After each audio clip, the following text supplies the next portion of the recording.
20 agosto, buon inizio settimana da Uno Mattina Caffè.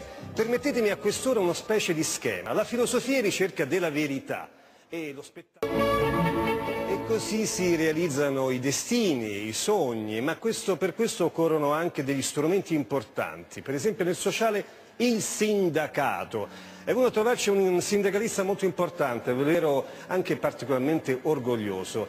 È il nostro Ruoppolo, se non sbaglio, sindacato della SPA, della SPA, cioè? Sindacato della SPA, sindacato parcheggiatori abusivi. Oh. Io volevo dire solo una cosa, volevo dire perché il comune non ci fa lavorare a noi, voglio sapere. Ma che sarebbe Napoli senza i noi?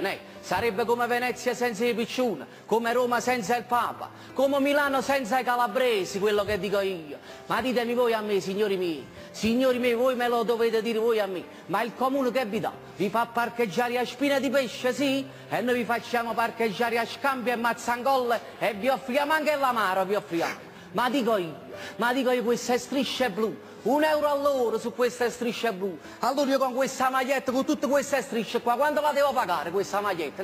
Quanto la devo pagare? Io ho visto persone disperate a Napoli, ho visto persone che per occupare il posto sulle strisce bianche non solo ci hanno messo la sedia sopra, ma ci hanno messo anche il tavolino e il divano con i bambini sopra. L'altra sera, per esempio, no, una signora voleva parcheggiare una macchina, a furia di tozzare avanti e dietro, mi ha rotto altre 3 o 4 macchine lì vicino, a che ho detto, signora mia, facetemi la cortesia, la macchina ve la parcheggio io, qua sta un gettone delle macchinine tozzi, andate a pazziare un'altra parte per cortesia. Sì, vibrazioni sti telefonini. Pronto? Dottore carissimo, la macchina vostra. Dottore, non vi preoccupate, c'è la mia nipote Ciruzzo. E lo so che tiene 12 anni, è andata a fare un matrimonio. Non vi preoccupate, dottore, non vi preoccupate, 2 ore e un quarto sto là. Che cosa? Ci stanno 3 smart verdi parcheggiati davanti al pronto soccorso. Ma quale smart verde, dottore? Quelli sono i cassonetti e l'immondizia. E mo venga, mo spostiamo la Fiat Idea, non vi preoccupate, la tengo in idea. Facetemi fa, dottore, non vi preoccupate. Signori, c'è da spostare una Fiat Idea, di qualcuno questa Fiat Idea, Vieni.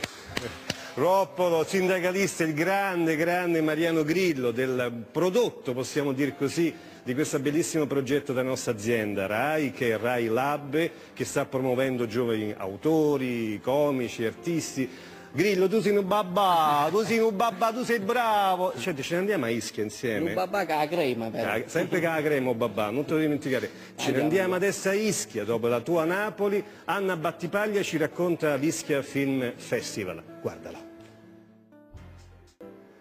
Grazie Jupiter. Allora, caro Ruoppolo, comico di Rai Lab, qual è il tuo progetto? Il mio progetto è quello di fare il parcheggiatore abusivo a Cortina, con gli sci e le calzamaglie. Ne parleremo col sindaco. Uno Mattina Caffè vi saluta, l'appuntamento a domani, ora la linea Uno Mattina Estate. Buona giornata.